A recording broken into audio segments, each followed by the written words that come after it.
On the latest Sound Politics, why would an Iranian American in Seattle support the U.S. and Israel bombing their homeland? We're going to talk to a major Trump fundraiser who does, and hear from many people with complicated feelings about the war, including an Iranian American Democratic lawmaker who feels what comes next is going to devastate Iran. Already, the human toll is steep.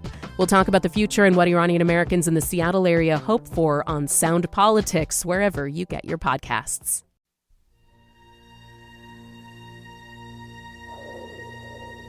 Arts, the best frontier. Welcome to a voyage of Meet Me Here. Our mission, to talk about arts and culture events worth leaving your house for. To highlight the conversations that we have once we get there. And to boldly go where, probably other people are also going, because we cover some great arts and culture here. Hi, I'm Dyer Oxley. I cover pop culture for KUOW, and I am super stoked for this episode because finally we get to talk about Star Trek.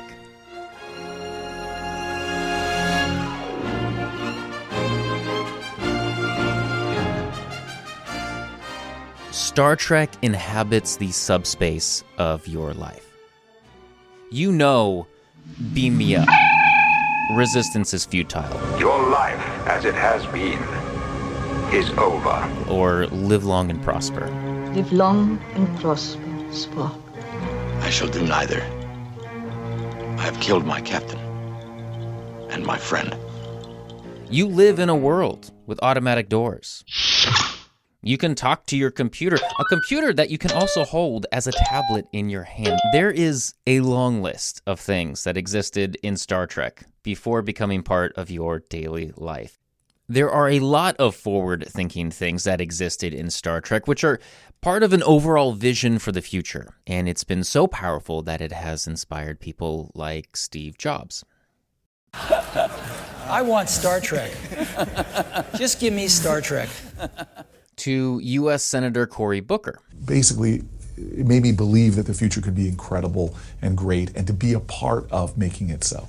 This is a representation of what humanity can be one day, where we don't need to resolve our conflicts with violence, but with words and wisdom. This is Richard Castro. He helps run a monthly Star Trek meetup in Tacoma. It's called Ready for Raktajino.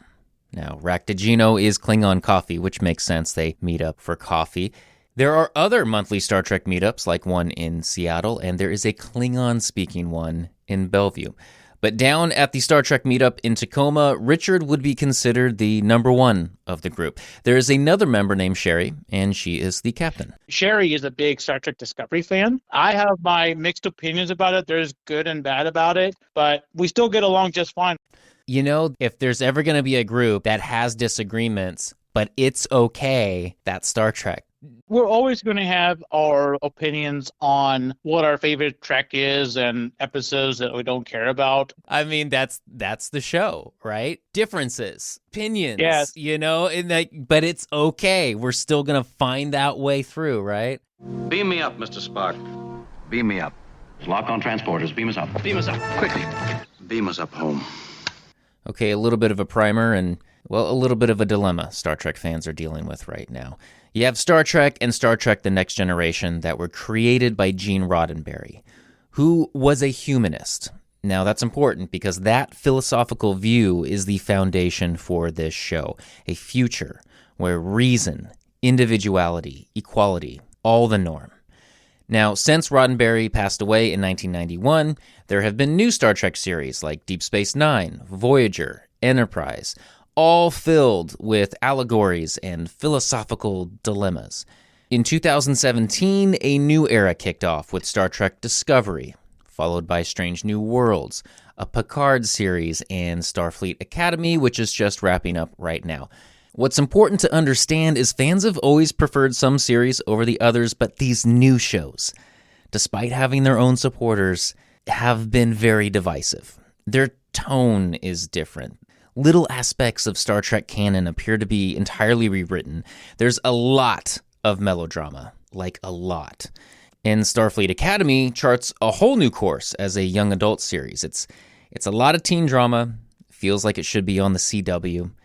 And some now wonder if these new shows will give us anything to talk about in the generations ahead, just like those first series did for us. Reactions have been intense, so I needed to ask, has Star Trek jumped the shark, or is something else going on here? Throughout my career, I found Star Trek fans in every newsroom, and that brings me to my guest today. KUOW listeners may know Libby Denkmann as the host of Soundside, or the podcast Sound Politics. I know her as my Star Trek colleague. Hello, Libby. Thank you for talking Trek. Dharmak Anjalad at Tanagra, everybody. Thank you. The first time we ever had memes really addressed in pop culture, when you think about it. Sokath, his eyes unopened. Okay, I don't know what you were saying. I hope we never get trapped on a planet together. Essex Porter retired after 43 years in TV news, most of which were spent at KUOW TV in Seattle. When Mount St. Helens erupted in 1980, he was the reporter on the scene. He interviewed presidential candidates, and fun fact, my favorite fact, he named his daughter after Captain Catherine Janeway from Star Trek Voyager. Woo! Essex, does that mean Janeway is your favorite captain? You know, Janeway is absolutely up there. It's close, but I would say Janeway is a favorite captain because she did so much alone. Oh, she proved it. No safety net for Janeway. Yeah. Okay, so Janeway's up there. Libby, what about you? Who's your favorite captain? Picard. Okay. Closely followed by Sisko, who gained his captainship later in the series. I think absolutely Picard is my number one because TNG is my number one. I'm just going to feel real guilty about this panel that we put together because I feel like it's going to be very biased towards Picard. Picard's my captain. All right. How did you guys meet Star Trek? I mean, where did your fandom for this show initially kick off? My fandom began when I was a military kid. My dad was serving Okinawa, Japan. We had Armed Forces television, so we had a lot of the TV shows that were playing at the time, but they were a year late. So I heard about Star Trek, but didn't see it until a year later. It was black and white, but I was entranced from the moment that I saw the first episode and have remained entranced ever since. So it was Kirk and Spock and Bones, all of them. Scotty. What about you, Libby? It was in my living room as a kid in Redmond, Washington, turning on every week to watch Sunday nights, I believe it was, that The Next Generation was on. And my whole family would watch. It was the one show that we could all watch together. It wasn't too scary most of the time, Borg episodes excluded. And there was going to be the suggestion of sex, but nothing ever, explicit. And it was family friendly and just would always start a conversation. And I looked forward to that night every single week. I had a similar experience. I think you and I are similar in that 90s kids. I was over on the plateau outside of Issaquah, and it was one of those things that my family could actually watch together. There's been some arguing for a few years now over the newer series, basically Discovery and on. I'm going to put Lower Decks aside because everybody seems to love that show. Discovery has supporters and detractors, a little bit the same with Strange New Worlds. And it's definitely what fans are debating now as we finish up Starfleet Academy. What did you guys think of Starfleet Academy? First thing I got to just tell everybody, I love all of Star Trek. Mm-hmm. And the fact that they are still making my favorite show 60 years later, I don't judge them very harshly. Yeah. You're grading on a curve. Yeah. I mean, my curve is more of my favorite show, please. And so if I look at a particular episode, I may or may not like that episode, or I may like it a little less than I like other episodes.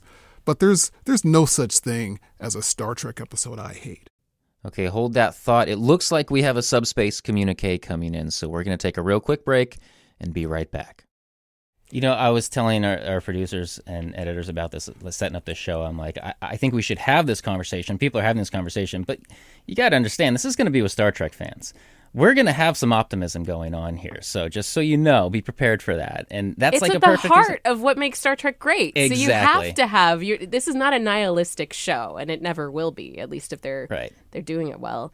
I will say Starfleet Academy was a tough watch for me. I got through 4 episodes. I kind of live blogged my first episode with you, Dyer, directly on Slack. I remember that. It went something like this. Tatiana Maslany, cool, great, love it. But then she kind of disappears. She'll be back. For some time, yes. I'm trusting. This is what's holding me, together. I'm loving the return of some, favorites. Robert Picardo, one of the all-time greats. Love seeing the hologram doctor back in action. Holly Hunter, a beloved actress.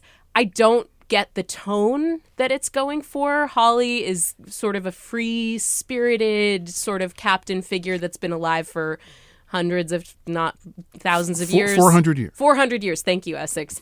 So that's kind of an interesting spin on a captain. But ultimately, do I enjoy the WB-ification of Star Trek? Yeah. It's not for me. I'm not that age group. I'm not that kind of band of audience. I respect the swing. Thus far, it's not for me. For some reason, after watching this show, I felt very inclined to go back and watch reruns of a show called Felicity. If anybody remembers Felicity. Yeah, of course. That's what Star Trek Academy is, with Hogwarts sprinkled on top, basically. And a dash of like Dawson's Creek. Exactly. This is a very, very 1990s coming of age, and then at any moment you're going to have a singer-songwriter kind of a like enter into the... You describe those shows as if they're bad. I'm not saying they're bad. When the shows you described were extremely popular. Exactly.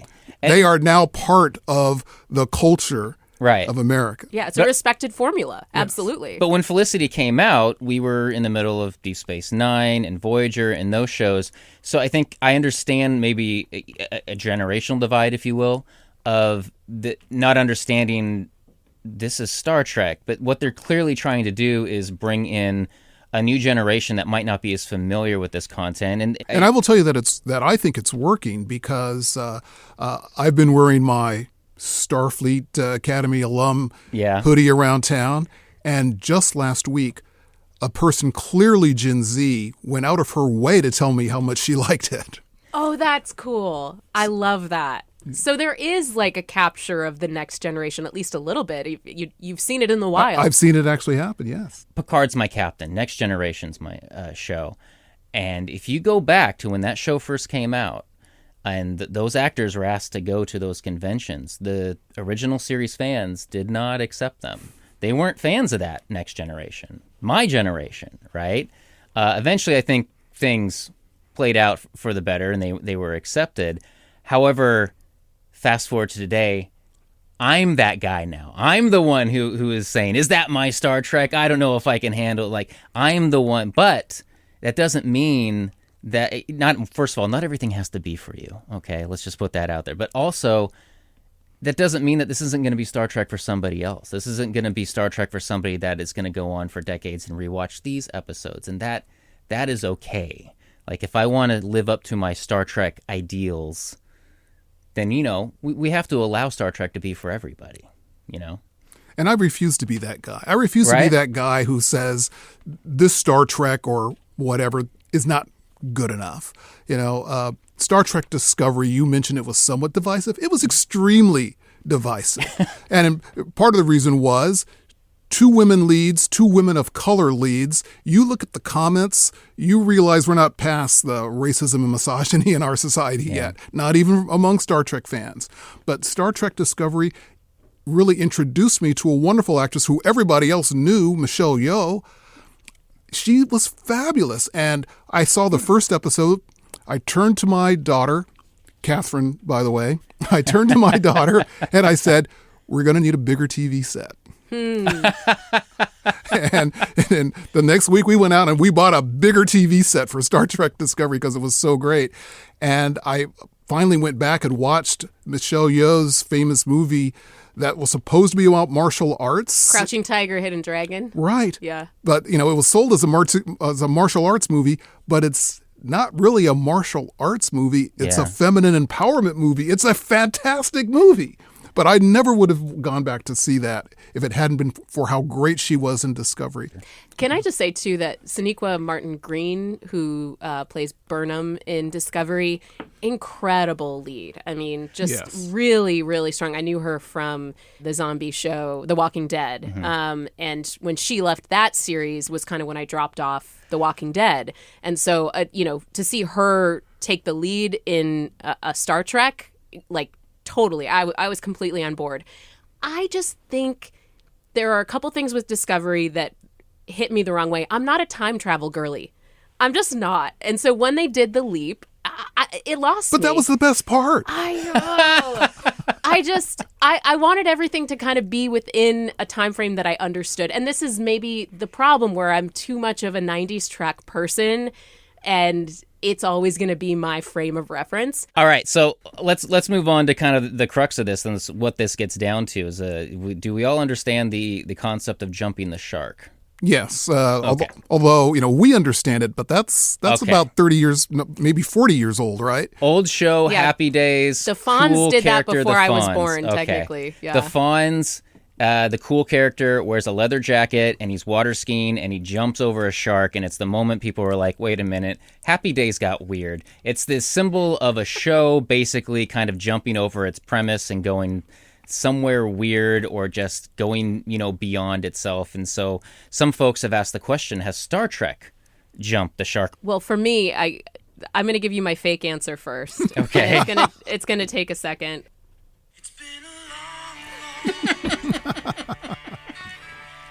And from there to here. So bad. That is the theme song to Star Trek Enterprise, written by Diane Warren, by the way, one of the greats. For some reason, they thought we needed Please make it lyrics stop, in. please. Yeah, Okay. there we go. For some reason, they thought we needed the lyrics in the theme song instead of just glamour shots of the gorgeous Enterprise getting from there to here. No, okay, that's not really the answer that I want to give. The answer I want to give, Dyer, is I don't think Star Trek jumped the shark. I think that the world jumped the shark. And, I've been watching Enterprise for the first time over the last few weeks, and it debuted right, like, within a week or two of 9/11. And I feel like there was the entry into the Iraq War, the feeling that, the United States, first we'd been attacked, and then the United States politics sort of went on to, hyperdrive, patriotism, also a lot of racism involved in the reaction domestically. Obviously Iraq was based on a lie to the American people, the invasion of Iraq.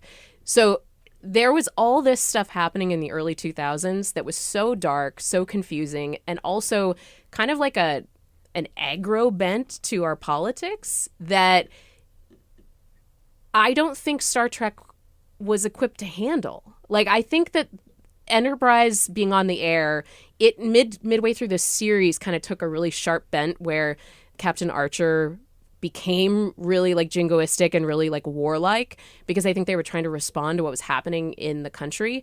But that's not like really where Star Trek is comfortable. Star Trek is comfortable being more optimistic, more utopian, what the possibilities of like good things to happen, And I think that that's why a show like Battlestar Galactica, which came around in the early to mid 2000s, had a much like more suspicious and dark theme. You were like looking for Cylons everywhere. I think that show was made for the times, and Star Trek is not made for that kind of time. And so I think the jumping the shark was the American people and American politics jumped the shark in the early 2000s. It's interesting. Do you feel that Star Trek just kind of missed the nail on that and just didn't hit the nail on the head? Because Star Trek, the original series, came along during the Cold War, and yet there was a Russian guy right there on the bridge helping fly the ship. We had a Japanese guy also flying the ship, and this in real life wasn't very long after internment camps in America. Yeah, a black woman who was had a prominent role, and there was an interracial relationship for the first time on screen. Exactly. And I think that Hollywood has failed to capture our political moment for 30 years plus. So yeah, I think that they didn't know how to react. Yeah. Interesting. Essex.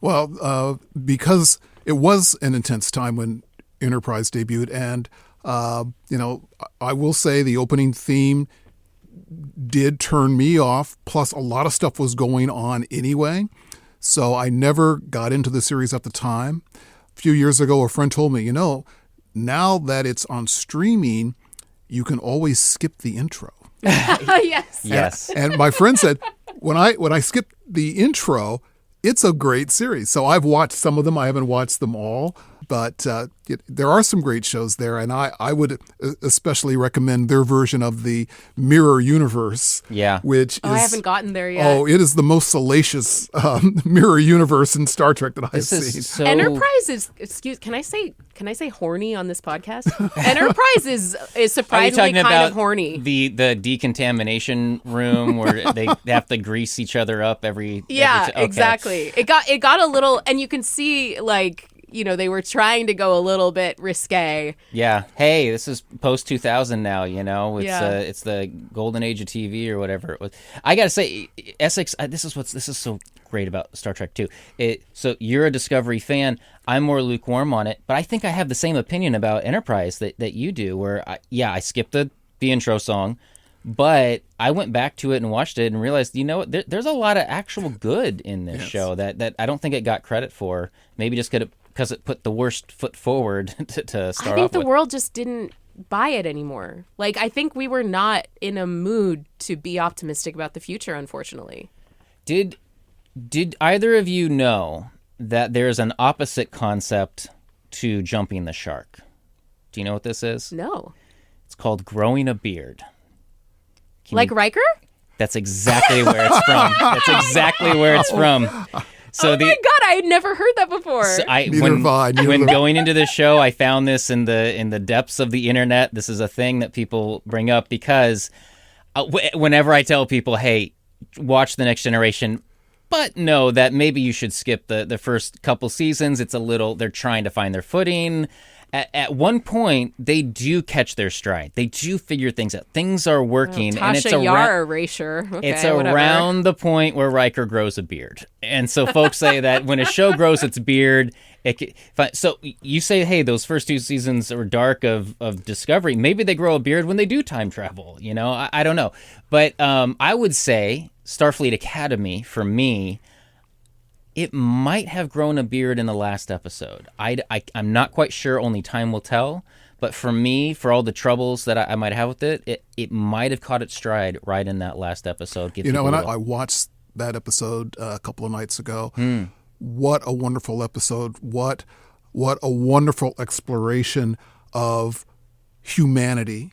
Yeah. That particular episode has a beloved character of mine in it who grows as a person and as a Starfleet officer all through Discovery, and brings that experience, in a sense, to help these young cadets. It's a perfect character to bring into it, because you're right, that is the growth character. Is this Tig Notaro's character? No, but she is my favorite thing to come out of Discovery. No, this is Mary Wiseman's character. Ah, okay. See, this is making me want to keep with it. And it's true. Early episodes of a series, they're always going to be a little rocky, right? They're finding their footing. And I am dedicated to giving it a full season, for sure. Okay, I have one thing to complain about Star. Yes, something negative from Essex. Yes. One thing to complain about.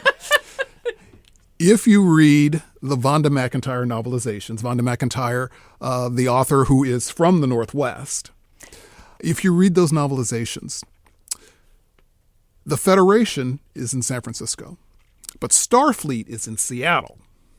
Yes. Oh. And Starfleet should be in Seattle, not San Francisco. In the movies and the other shows, they just blend them together. Let's explain this. I know about Vonda McIntyre because of you, Essex. I brought the books today. She was an author who was hired when the movies started coming out for the original series in the 80s. And you're the one who pointed this out to me. In Starfleet Academy, if we're sticking with canon, it should be in Seattle. Should be here. Yeah. Yeah.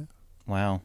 Okay. How do you explain Star Trek to fans who are making these arguments, who are saying that I cannot accept Starfleet Academy, I cannot accept Discovery, this is not... How do you explain that to them.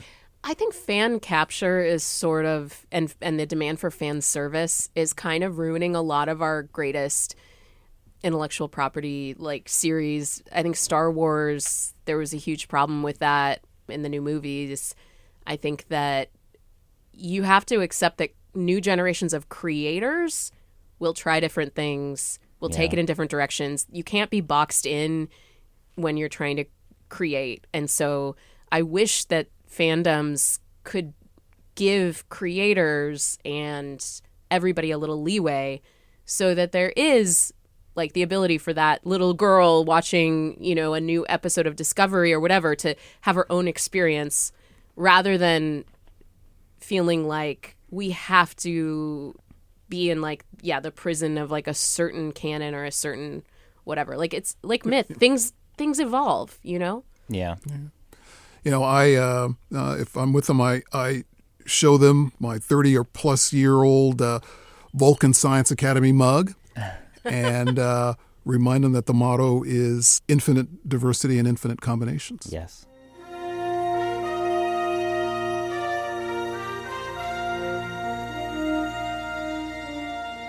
I want to give a big thank you to Richard Castro with Ready for Ractigino, the Star Trek fan meetup in Tacoma. There are a few other Star Trek meetups in our area. You can find them over at meetup.com. And I want to thank you to Essex Porter and KUOW's Libby Denkmann for showing our Trek sides today and disagreeing in a very Star Trek manner. Thank you both so much for being on this episode. I very much appreciate it. And this is one of my favorite episodes we've done. Thank you. It was a lot of fun. I truly enjoyed it. Meet Me Here is produced by KUOW, a proud member of the NPR network. It is produced by Kyle Norris, Brandy Fullwood, and Matt Martin. Our editor is Phyllis Fletcher. Now, if you like Meet Me Here, please rate and review us. It really does help get the word out about the show. Podcasts like Meet Me Here were only possible because of your financial support, and you can help us make all these local shows that you rely on at kuow.org/meet. Thank you so much for listening, and live long and prosper.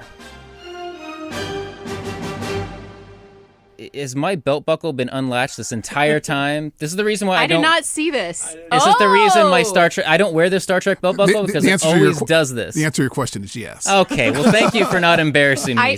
What is on the buckle? It's Kirk and Spock. Oh, cute. Yeah, but anyway.